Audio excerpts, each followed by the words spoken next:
Sup you beautiful people. Hope you've had a fantastic day. Welcome back to another new episode of What If Naruto Was in the Marvel Universe. If you guys enjoy this what if, comment down below and let me know. And go ahead and check out other what ifs in the channel after watching this video.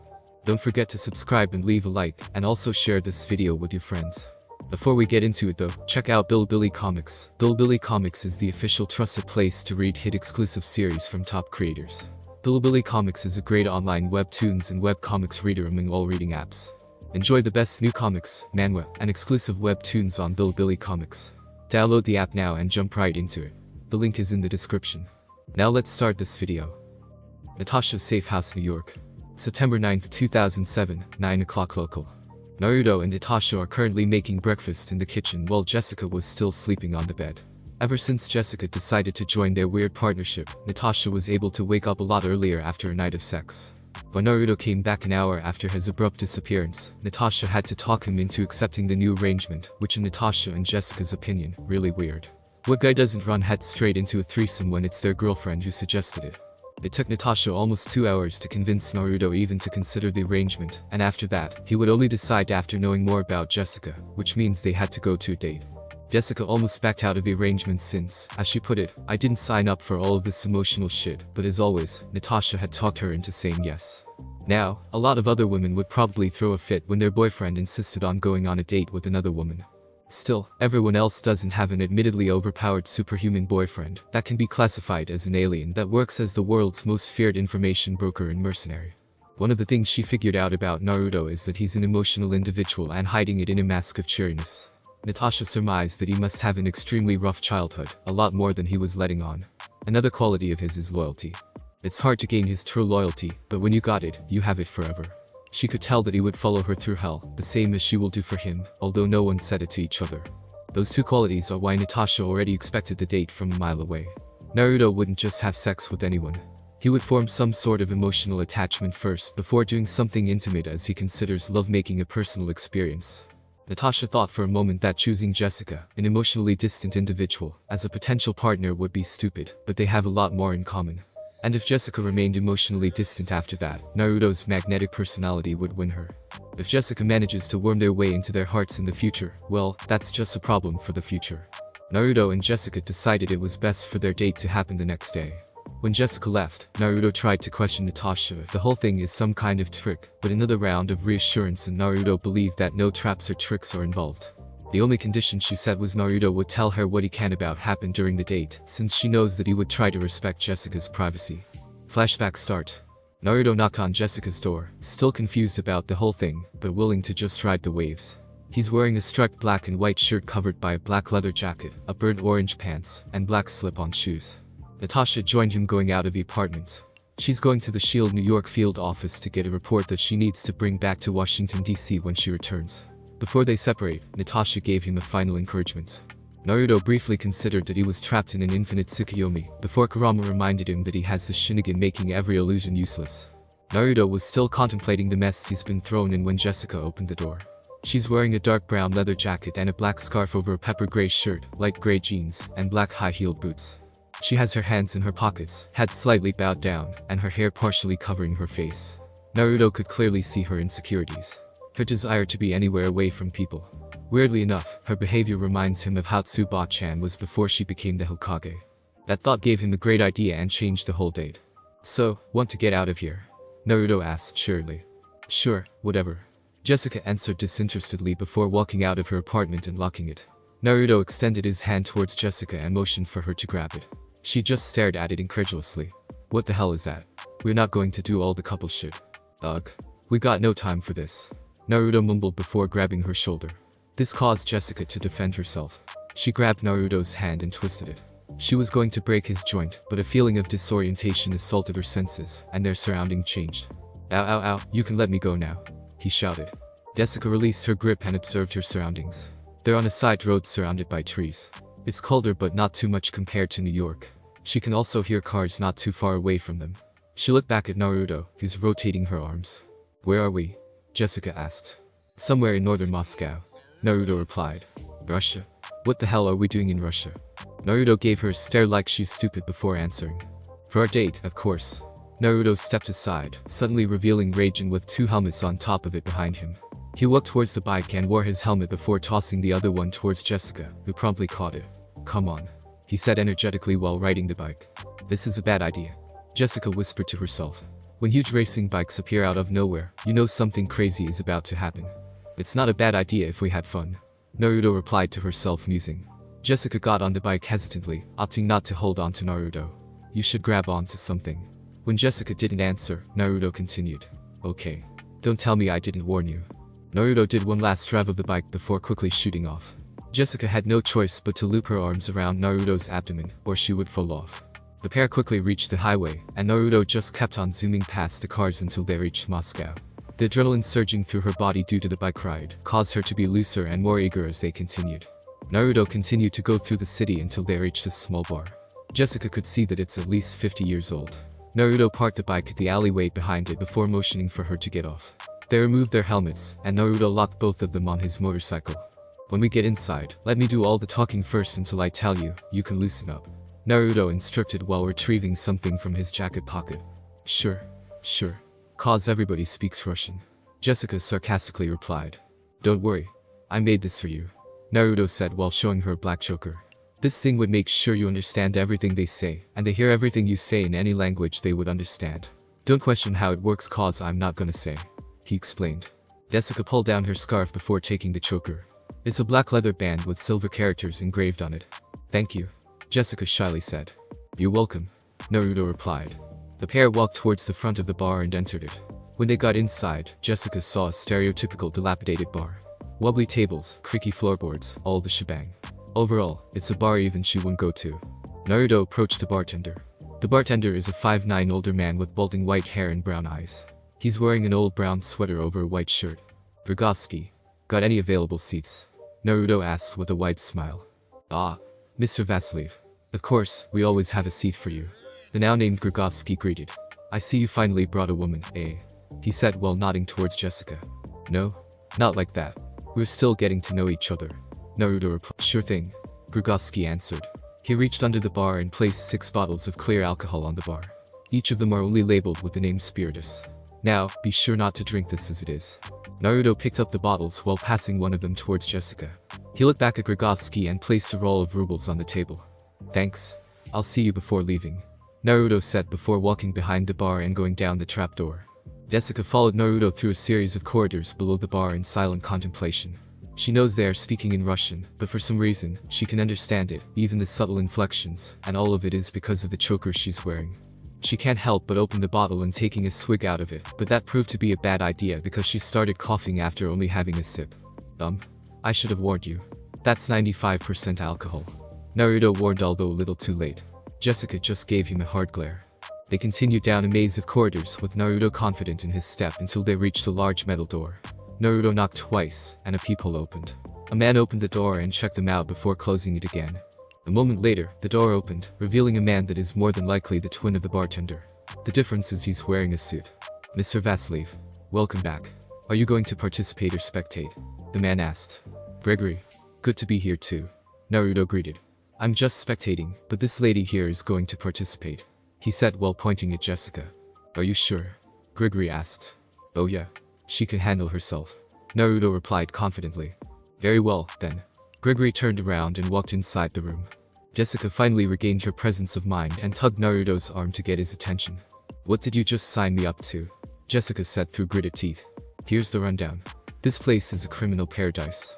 A lot of the world's most wanted come through here at one point or another, and you're going to fight against every mean asshole in there. All of them are bad guys in every sense of the word. The lowest of the low," Naruto explained. "You'll fight them in a no-holds-barred fight. The fight can only stop through surrender or death." Jessica finally figured out Naruto's date plan, and she had to admit she likes it. "What are we waiting for? Come on," Jessica shouted as she pulled Naruto down the hallway. Flashback end. The pair came back to New York, already getting along. Natasha can't help but laugh when remembering the story of how Jessica took down Serbian commanders, African warlords, Chinese triads, and other pieces of shit.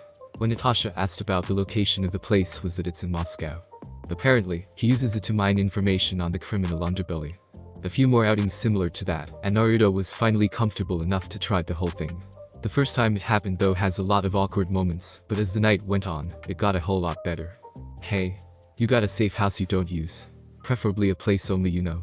Naruto suddenly asked out of the blue. Why? Natasha asked. She's already used to Naruto's shenanigans, but it's always best to ask him what he's doing, since he tends to spiral out of control. I got a surprise for everyone, but it would take 3 to 5 years to prepare. I need an isolated place to prepare. Naruto explained. People tend to have a mini panic attack every time you give a surprise. Natasha deadpanned. Don't worry about this one. Everyone's going to love it. Naruto reassured with that mischievous grin that she loves to hate.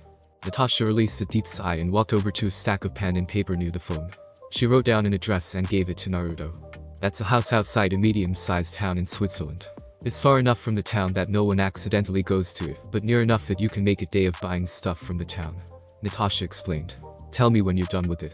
I still want us to use it. She finished. Thank you, Naruto said while hugging her. He let go of her and picked up his jacket from the couch. I gotta go. Don't wait up for me. I love you. He kissed her before disappearing. Natasha stood in the middle of the kitchen frozen. That's the first time either one of them said the L word, and she doesn't know how to react to it. As weird as it sounds, she never heard it from anyone. Being in a top-secret training facility to produce high-level assassins doesn't precisely foster personal relationships. Her closest confidants are Barton, Coulson, and Fury in that order, and everyone would agree that they would not tell her that. She usually would talk about the new experience to Naruto, but it just wouldn't work for this particular case. She must have been standing there for a long time since Jessica was the one who snapped her out of it. Tasha, hey, are you all alright? Jessica asked while shaking her gently. He told me he loves me, Natasha whispered. What? He told me he loves me, Natasha said a little louder. Are you telling me you guys pushed forward a threesome before you said the L word to each other? Jessica asked incredulously. Natasha just nodded, still in a daze. You guys are weird. RAF Base Hospital, Alconbury, UK. September 9, 2007, 1500 hours local. Naruto arrived in Peggy's room, not realizing what he said to Natasha. The Bijus inside him would have told him what he's done, but they decided to let him work it out himself. Inside the locked room is Peggy and Sharon, who's visibly more relaxed compared to their previous meeting. Flashback start. I need you to die. Sharon quickly reacted and pulled the trigger into Naruto's face. A loud gunshot reverberated in the room. Naruto's head jerked back. Peggy was shocked by the development and about to press the button that would call for help if the gunshot itself doesn't call for the guards. But before she could press the button, he heard a groaning sound coming from Naruto. His head slowly straightened up, revealing an unmarred face. He started moving something from inside his mouth until the Carters finally saw what it was. It's the bullet Sharon shot. Undeformed. You're a step down from Clint's reaction, but still not cool, Naruto said calmly after spitting out the bullet. What are you? Sharon let out, partially recovering from the surprise. Naruto just looks towards Peggy. Is she always this rude? Naruto asked seriously. Anyways, set your affairs in order. I'll come by in 5 months, he instructed before looking back to Sharon. Come or don't come. I don't care, but make sure not to shoot me again. It's such a pain to silence the room that quickly. Peggy and Sharon just nodded, still in a daze about what happened. Sure, S.H.I.E.L.D. handles the weird stuff of the world, but surviving a bullet to the head is on a whole other level. How can S.H.I.E.L.D. deal with a problem like that?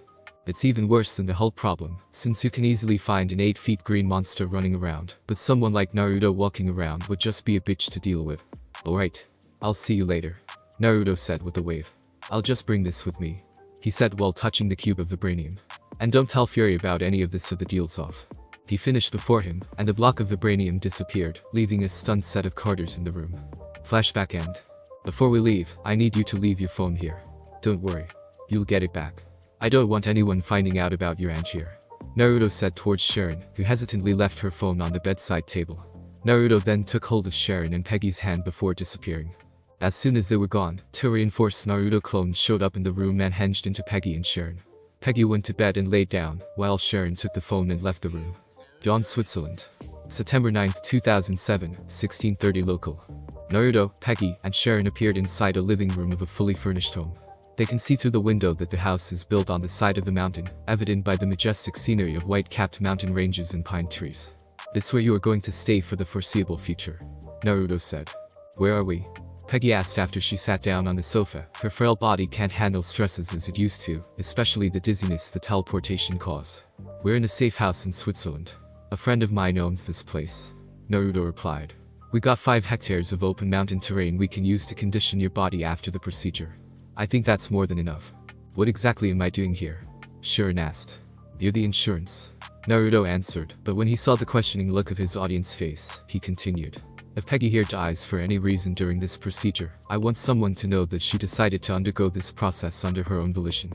I hate Fury to blow a gasket if the whole thing turns sour. Sharon would have liked to berate Naruto for doing something that might kill her aunt, but he was very candid that there's a chance the procedure won't work. He even admitted that he needed a weak test subject for the final part of his experiment. What are you going to do with my aunt? Sharon asked in concern. Now that's something I can't tell you. Only your aunt can know. Think of it as doctor-patient confidentiality. Naruto replied. I just brought you here, so you know where your aunt would be staying. He finished before holding on to Sharon's shoulder and disappearing. RAF Base Hospital, Alconbury, UK. September 9, 2007, 15:45 local. The pair suddenly appeared inside Sharon's car in the parking garage of the hospital, and Naruto handed over her phone. Try not to blurt out anything to Fury. You might trust him, but you can't trust the people around him, Naruto said before disappearing again. Sharon debated to herself about reporting to Fury. She's a loyal S.H.I.E.L.D. agent, and not reporting an enhanced man claiming to be the Nine Tails who took the first director of S.H.I.E.L.D. to be experimented on is not precisely the definition of loyal. But in the end, she decided just to let it play out, but she's going to try and contact Naruto again to get updates about her aunt. She was going to leave the hospital when she realized something. The RAF hospital is a high-security facility. Everyone needs to sign when going in or out. As she and Naruto appeared inside a car, did Naruto found a way to sign her out. Sharon immediately ran out of the car into the entrance of the hospital. When she got inside, the receptionist immediately took notice of her. Did you leave something behind, Ms. Carter? The receptionist asks. Sharon confirmed that everyone saw her leave the hospital. She has no idea how Naruto did it, but it's certainly a cause for concern. That sent another thought into her head, so she casually lied to get back in. Yeah. I forgot to tell my aunt something, Sharon said while holding up her phone. She went through the whole process of signing her in again before being allowed inside the hospital. They took her signature, a photo, a copy of her ID, and a biometric scan. All of it should be done when she went out too, so how the hell did Naruto fake her bioscan? Sharon paced down the hallway to her Aunt Peggy's room. She went inside without knocking and saw her Aunt Peggy sleeping on the bed. She silently closed the door, drew her gun, and approached the bed. When she's close enough, she aimed the weapon on top of the imposter's head. Who are you? Sharon asked dangerously. Her Aunt Peggy slowly morphed into Naruto and gave her a wink before turning back into her aunt. The thing scared the shit out of her. It's like a scene straight out of a horror movie. Sharon immediately hightailed it out of the room. If Naruto is capable of replacing everyone, who knows what would happen to her as she reports to Fury. Dawn, Switzerland. September 9, 2007, 16:46 local. Naruto appeared almost as suddenly as he left. Peggy was looking at him with a look of concern in her eyes. Where's Sharon? Peggy asked. I just brought her back to her car, Naruto answered while walking towards the couch. He sat on the opposite of the sofa and pulled out a large whiteboard and marker. Let me start by laying out the whole thing for you. I'm only going to say what I'm going to do and why I'm going to do it. Do you still accept the conditions? He asked seriously. Yes, Peggy answered with confidence, ignoring the sudden appearance of the massive whiteboard. Okay. First of all, I left a decoy in your room that will die 3 months from now.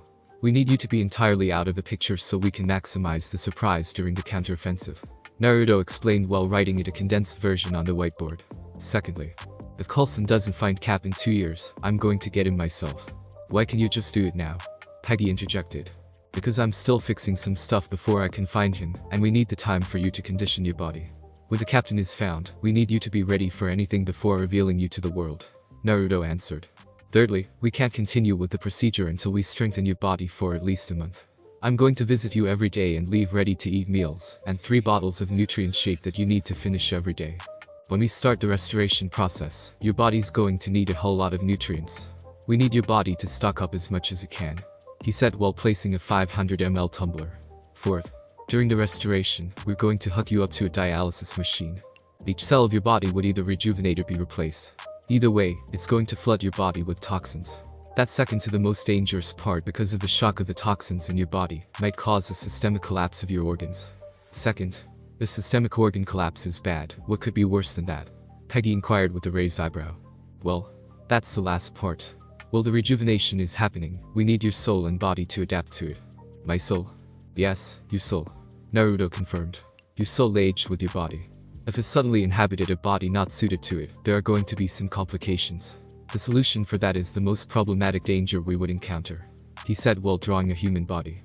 Every one of us has chakra. the combination of energy from the body and soul.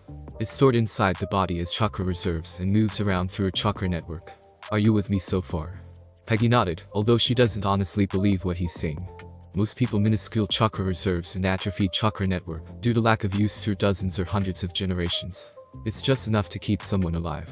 We can't do shit to reverse any of that completely.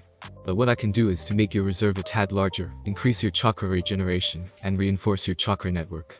That won't be enough to make you do something like this. He created a ball of fire in his hands. Or this. He now suddenly multiplied into 3. Or any other stuff I could do. But what it would do is control bleeding of chakra into your body. That would make you stronger, faster, and more resilient, basically just like Captain Rogers. The downside is that one small mistake on my part could cause your body to explode. Do you get it? Peggy sat there frozen. She started skeptical about the whole chakra argument, but Naruto's demonstration quickly made her a believer. If chakra is indeed real, how did it get lost slowly over time, and is chakra that versatile? I'm just going to assume you got it and continue. Naruto declared. I'm first going to remove your soul temporarily from your body. Peggy immediately became alarmed by what she heard, but Naruto immediately placated her. Don't worry about that part, there's nothing that could go wrong there. Next, I'm going to call upon the King of Hell to store your soul temporarily. Again, don't be alarmed. The King of Hell would then restore your body to its peak form for your age before your soul is returned. That would exponentially increase the chance of everything going well. Now we get to the hard part. Peggy just gave up questioning stuff and is having a mini existential crisis. Is saying that summoning King of Hell is not something to worry about, then nothing means anything anymore. I'm going to do a series of techniques that will repeatedly strip away anything problematic. A muscle cell not performing enough.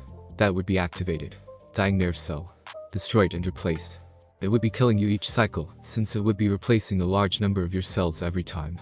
The process would continue until we reach a physical peak. At the same time, I'm going to make the changes to your chakra system we talked about to help your soul adapt. When it's all said and done, you'll come out of it a little weak but rejuvenated.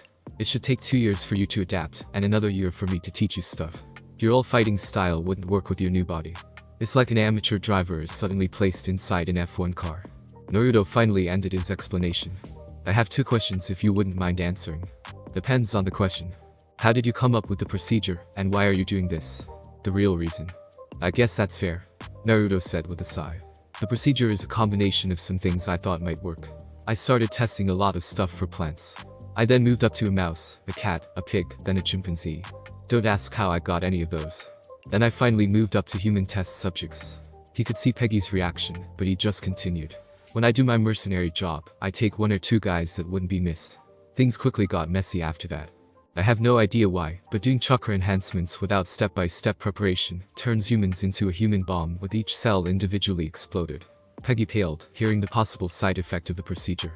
As for the second thing, my girlfriend has her ability to have kids taken from her, and I want to give it back to her. I'm not doing this for me. Even if I know that down the line we will split up, I'll still do it. Peggy thought hard about what Naruto said and started to connect stuff. You're in a relationship with the widow, Peggy stated with confidence. Naruto gave her a full-bellied laugh. Damn, you're really smart, Naruto exclaimed while wiping a tear from his eye. Anyway, are you ready to start? St. Luke's Church, London, UK. November 28, 2007, 11 o'clock local.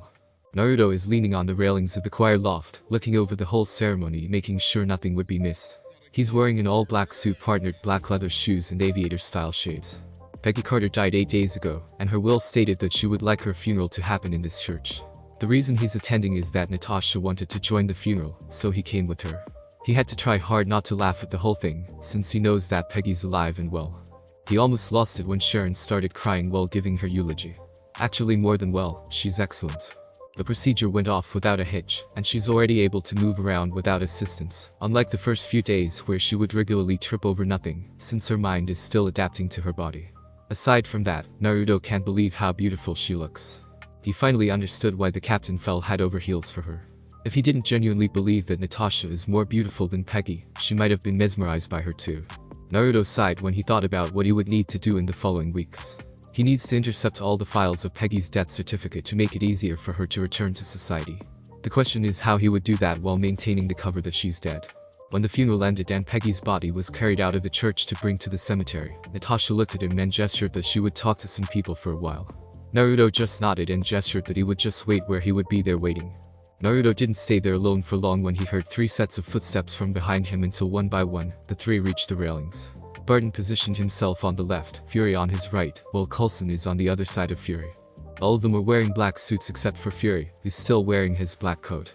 What the hell, One Eye, you didn't even change into a suit, Naruto said, looking at Fury. Fury's eyebrows started twitching.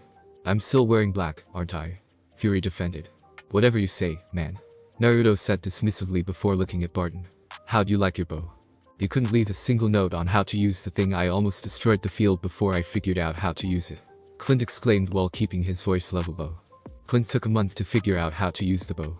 Of course, he isn't only studying the bow since he has a family to think about. He almost surrendered in ever using that particular bow again when he cracked it. The power of the bow depends on how far you pull the string back and how long you hold it. The power raises exponentially, starting from the quarter pull all the way to full draw.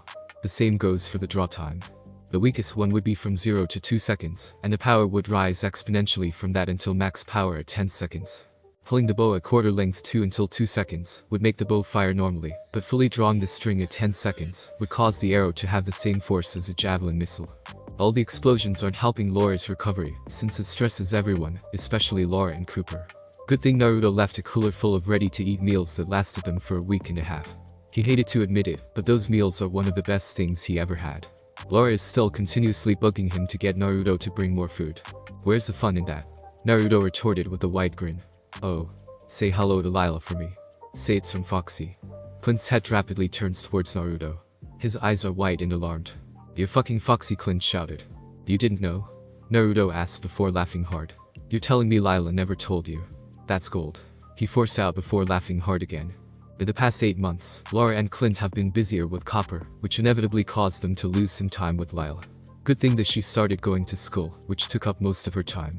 Another peculiar thing that happened though was Lila had a new imaginary friend she calls Foxy. She would play in her room with Foxy for hours.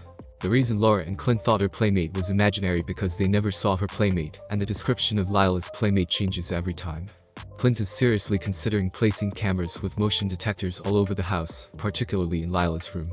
Fury interjected before Naruto could blow Clint's gasket. What are you doing here? Fury asked. Natasha wanted to come, so I came with her. A whole lot cheaper than riding a plane, Naruto replied. No plan or business. Fury continued the questioning. Nah. Just pleasure. I wanted to tour London with Nat. I was alone when I first came around here, Naruto answered. Are you any closer to finding the capsule? He asked Coulson. I'm nowhere close. I just narrowed down the crash site to a 100 kilometers radius, but it landed on an area with a lot of unstable ice that's continuously shifting, Coulson confessed. If you don't find it in 3 years, I'm stepping in, Naruto said. The guy's in the ice for too long. Coulson was going to argue, but they heard footsteps coming up the stairs. The trio turned around and saw Alexander Pierce exiting the steps. Nick, what the hell are you doing hanging around here? Pierce asked. And who's the new guy? Naruto turned around, revealing a face similar to Sasuke with blonde hair. The sudden change surprised the trio but managed to hide it. Good noon, Secretary Pierce. What a pleasure to meet someone like you. I'm Nathan Ummer. My father wanted me to pay respect to the woman that saved her life. Naruto smoothly lied with a British accent while extending his hand. Apparently, these guys. He motioned towards the trio. Thought I was some kind of security threat. A pleasure to meet a fan. Pierce replied while shaking Naruto's hands.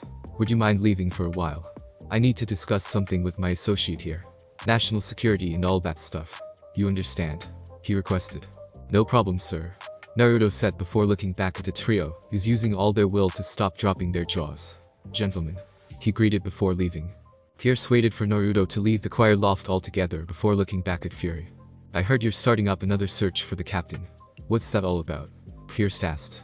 We have a new promising lead that significantly narrows down the area. Fury lied. If that's the case, I want a report on it. Pierce ordered with authority. I'm assuming Coulson is leading the search, so I want Sitwell helping him.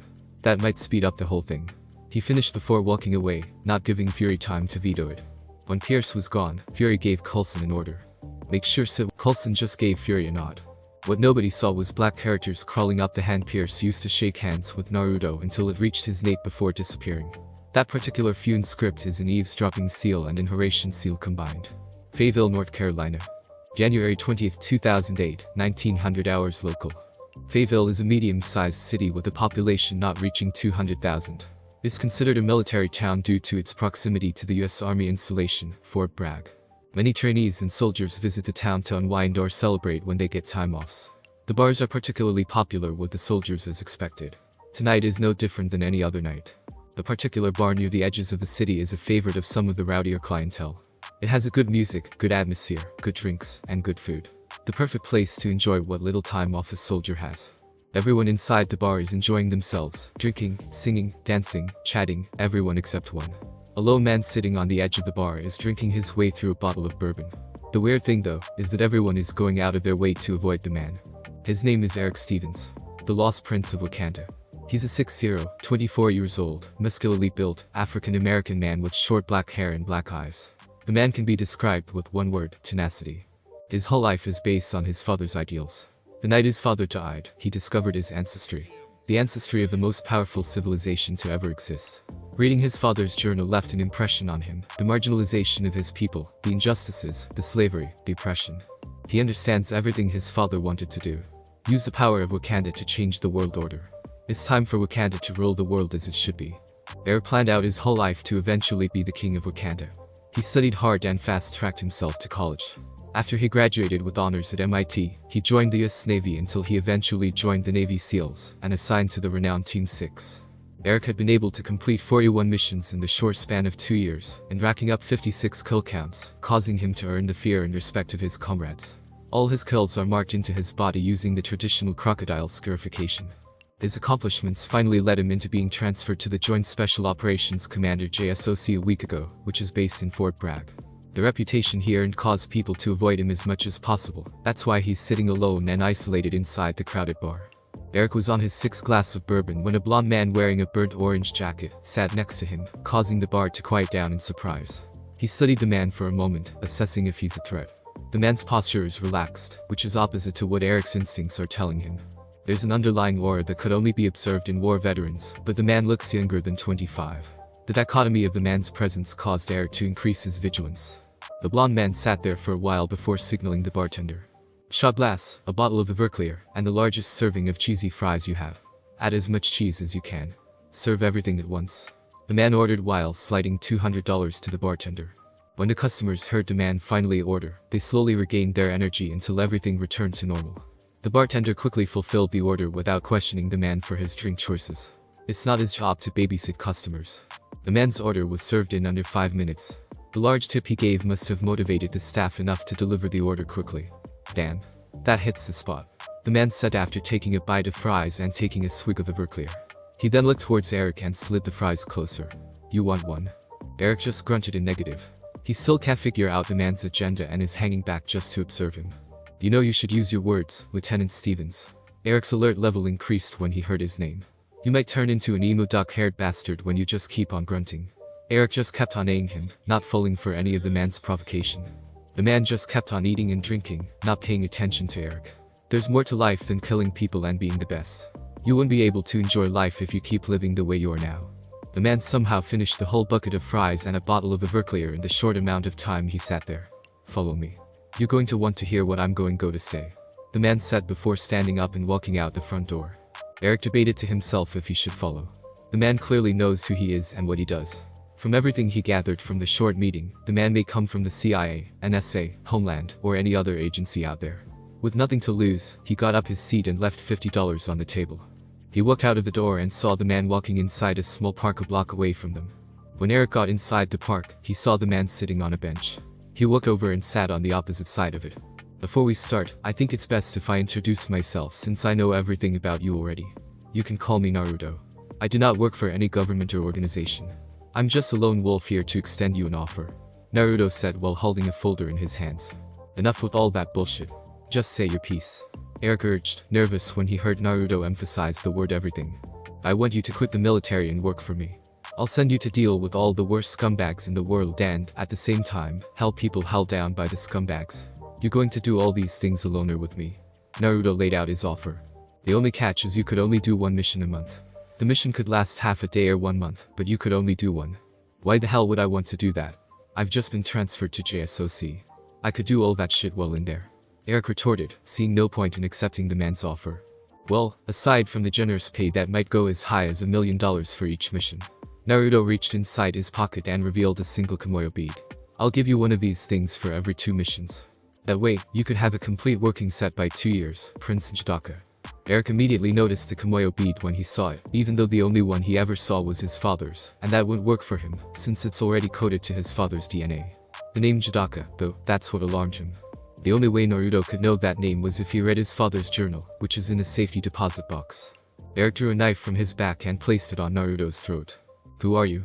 Erik asked in a dangerous tone, but Naruto just remained calm. I told you, I'm Naruto. Are you deaf or something? Don't play with me, motherfucker. I'm going to fucking slit your throat. Erik threatened, forcing the blade deeper to Naruto's throat. Don't say it. Just do it. Naruto said with a wide grin. Erik, he's already on edge, pulled back his knife and plunged it to Naruto's brain through his jaw, but to his surprise, the blade bent. He felt a tingling sensation running up his arm, similar to when you hit a metal bat at the pole. You done yet? Naruto asked disinterestedly. I think I introduced myself with the wrong name, he said while fixing his jacket. My name is really Naruto, but I'm more famous as Nine Tails. Naruto saw the same shocked expressions he saw with other people when he reveals his alias. So, you want to accept the job? He finally asked while handing over the folder. Erik hesitantly took the folder and opened it. He saw a dossier of a British man. His shock is slowly turning into a justified rage as he reads through it. The fucker is one of the so-called Blood Diamond warlords. People who are controlling the African diamond trade. These are the people he wanted to target but can't do inside the military. When Erik got off the folder, he closed it and looked at Naruto. Give me 1 week to process my exit papers, Erik said with finality. Natasha's Safe House, New York. March 30th, 2008, 18:30 local. Naruto has been assigned again to cook dinner. Natasha and Jessica had unanimously agreed to let Naruto cook as much as possible, since his cooking is to die for. It's been already a little over 9 months since Jessica joined there with arrangement. A month ago, when the couple finally convinced Jessica to move into the safe house apartment. The decision was made since Natasha and Naruto are gone half of the time, and Jessica has been staying with them whenever one of them is present. There's just no point for Jessica to live in her apartment if she lives with them half of the time. Jessica relented after Naruto used his puppy dog eyes at full power. The whole thing just added to Jessica's hypothesis that they are one crazy couple. It's one thing to have a threesome arrangement with the two, but another for her to be their roommate. Natasha and Jessica became close friends, almost as much as Natasha is to Lore. They've been able to talk to each other about some personal matters, which was a massive development for Jessica. Another huge accomplishment was they were able to convince Jessica to go back to college in the following semester. Slowly but surely, the couple was able to pull Jessica out of her depression. Natasha and Jessica were chatting on the kitchen island while watching Naruto chopping some greens when they noticed he suddenly stopped mid-chop. Silence, my son Naruto. Natasha called in worry, but Naruto just remained standing still. Natasha and Jessica looked at each other, silently communicating about what they should do next. The pair know that Naruto is not exactly normal. Jessica is reminded of Naruto's power every time Natasha tells censored stories of Naruto's exploits, although she still can't connect the overactive Naruto to a sociopathic killer. The duo walked around the island and slowly approached Naruto from both sides. They were about an arm's reach away from him when he suddenly dropped down to his knees and shouted in pain. Natasha and Jessica took a step back in surprise. This is the first time both of them saw him in any kind of real pain. Natasha saw him take a grenade launcher head on and be on fire with the hottest flame in existence, without even showing an ounce of pain. Jessica, for her part, had punched Naruto full swing a lot of times, usually after a corny prank, and only acted in pain while laughing his hearts out. The pair don't know what to do. Every time they try to get closer to him, a small repulsive force pushes them back. That's when they saw him slowly turning to stone from the ground up. Natasha is practically sobbing at this point. Jessica decided it's more useful to hold on to Natasha, but tears are also streaming down her eyes. Naruto's screams of anguish are just driving the point of how helpless they currently are. When the solidification reached his hips, Naruto pushed down his whimpers and started to do some hand signs slowly. He was able to push his hands towards the ground, and smoke filled the room. Natasha was still whimpering in Jessica's arms when the smoke finally cleared. The first thing they saw was a solidified Naruto on his and his palms pressed on the floor. The next thing they saw are 9 1-foot-tall creatures surrounding Naruto. Each of them are different from each other. In a clockwise direction starting from Naruto's back, a brown raccoon with blue marks running around its body, a 2-tailed cat made of blue flames with black marks running around its body, a 3-tailed spiked turtle with a gray carapace and one eye. A 4-tentacled ape with green skin and red fur, a 5-tailed white horse with the head of a dolphin, a 6-tailed slug, a 6-winged blue and green beetle with a green tail, a brown minotaur with its lower body turned into an octopus, and finally an orange fox with 9 tails. That's when Natasha remembered one of Naruto's stories. About the 9 creatures of pure chakra that can destroy the world. Each of them are placed inside a human to be a weapon. She recognized Kurama, the 9-tailed fox, as the monster sealed inside him, but what are the other Bijus doing here? The other Bijus should be left behind in the elemental nations, but it looks like Naruto brought them with him. Stupid kid, Kurama said in a whisper. Go to the mates, Kurama. We're going to try and stabilize the nature chakra, the Minotaur octopus hybrid said. Kurama nodded to Jiyuki's suggestion and walked over to the girls. Follow me, Kurama said to Natasha and Jessica before walking towards the sofa set and sitting on top of the center table. Jessica, being the one more compassed of the two, led Natasha towards the living room. She also recognized the fox as Kurama in Naruto's stories. There's nothing else they could do, so why not follow the all-powerful demon fox? Sit down, Kurama ordered. Natasha and Jessica sat down on the sofa in front of him. Both of them still red-eyed from their crying, especially Natasha, but she finally calmed a little. Here's the thing. Naruto did something stupid as you might expect, but he would be fine. Don't worry. How could I not worry? He turned into a fucking stone. Natasha exclaimed, finally releasing some of her built-up tension. That's nothing. If you were still mortal, that would be a problem. Kurama offhandedly announced, not realizing what he said. A ball of sand suddenly hit the back of his head, and he turned around. What the hell, Shukaku? You're not supposed to tell them about that, dumb fox. The brown raccoon, now named Shukaku, said. Kurama suddenly has a deer caught in the headlight look and looked back at the two girls. Can you just forget about what I said? Kurama weakly requested. Natasha finally realized Naruto's big secret, why it feels like sometimes Naruto pulls back in the relationship. At first, she thought it was because of his insecurities as a child, but now the truth is revealed. How's he immortal? Natasha asked in a dangerous whisper. The Minotaur octopus hybrid decided to take over the conversation before Kurama can somehow screw it up more. Hello. I'm Jiyuki, the 8-tailed ox. I think I'm better suited to answer that question, Jiyuki said. Naruto's immortality is a complicated situation that occurred due to multiple unlikely events coming together, but a simple phrase can explain it. He became immortal when he became a god. He dropped the bomb without any preamble. Natasha and Jessica's mind froze hearing Jiyuki's explanation. Goofy but sociopathic Naruto is a god. The definition of a god is a little different than ours. With our definition, we are basically gods ourselves. Kurama explained, seeing the gears running through the ladies' minds. Natasha slightly calmed down enough after hearing Kurama's explanation, and was able to focus on something more urgent. What happened to him? Natasha asked. When he first traveled the world, we noticed that the natural chakra pathways running across the planet were a little constipated. Without the nature chakra flowing freely across the earth, one of Naruto's abilities was sealed. His ability to control nature chakra allowed him to sense everyone in the world if he likes, and that's just one of its benefits. He also can't summon us without fixing the world's chakra network without causing a disaster, since the moment he summons us, we would connect to the chakra network. Jiyuki explained. So he finally fixed it since he summoned you guys, but why did he turn into stone? Jessica asked. Pure nature chakra would cause any human to turn into stone. That's why he was pushing you two away. Kurama explained, finally answering the question of why they can't get close to him. He continuously pumped his chakra into the world to start its motion. When he succeeded in letting nature chakra flow through the world freely, a burst of nature chakra flowed out of the hot zones where Naruto's clones are facilitating the flow. Without any intervention, it would cause disaster in those areas. That's why his clones decided to absorb all of it into their body. The problem occurred when one by one, clones filled with nature chakra popped, sending it directly to Naruto, who is unprepared with the sudden assault of foreign chakra. We tried to combat it with pushing demonic chakra Yauki to his body, but that might cause significant harm to you too. That's why Naruto just decided to take the nature chakra. Kurama finished. He summoned us to make sure we can manage to release him from the nature chakra's effects faster, and to have someone explain the events to you, Jiyuki added. Natasha tried to file away all the information the two Bijus told her, but the number of stresses assaulting her mind right now is just too much to organize. Jessica saw Natasha slowly getting overwhelmed by the situation again, and she decided to take over. When will he get out of that? Jessica asked while pointing at Naruto. A day at most.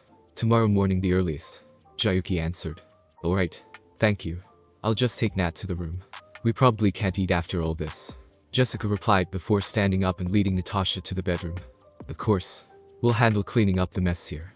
Have a good night, Jiyuki said before Jessica could close the door. Kamartaj, Kathmandu, Nepal. March 31st, 2008, 5 o'clock local. The Ancient One was watching over the morning practices when a wave of energy washed over the world. It was so powerful that even the apprentices took notice. Mordo immediately ran over to her side with worry in his eyes. His unbending beliefs about sorcery are now slightly tempered. The Ancient One's decision to let him read her journals and make him understand that rules are sometimes meant to be broken was enough to prevent Morto's desertion in the future. Master, what should we do? Morto asked the Ancient One. The Ancient One remained silent, trying to think about what could cause the surge of power. It took her honing her senses and focusing down on the earth before she identified what happened. The Earth's chakra network is restored, the Ancient One stated. How? I thought Sorcerer Supreme Agamotto had invariably closed off the network when he created the Eye. Morto asked. When Agamotto forged his ultimate weapon to battle Dormammu, he had to utilize all of the power of the world to create a vessel that could control an Infinity Stone. He was, of course, successful, but it caused the Earth's chakra to deplete, causing it to stagnate. The fox healed the world, the Ancient One said with certainty. There's no being strong enough that could kickstart the world's chakra circulation. We need to find him before the new year. Some things need to remain the same, she said with urgency. Thanks for listening. I do hope you enjoyed. If you want the next part of this video, like, subscribe and comment down below, and turn on the bell notification. And also check out other videos that I have created and enjoy.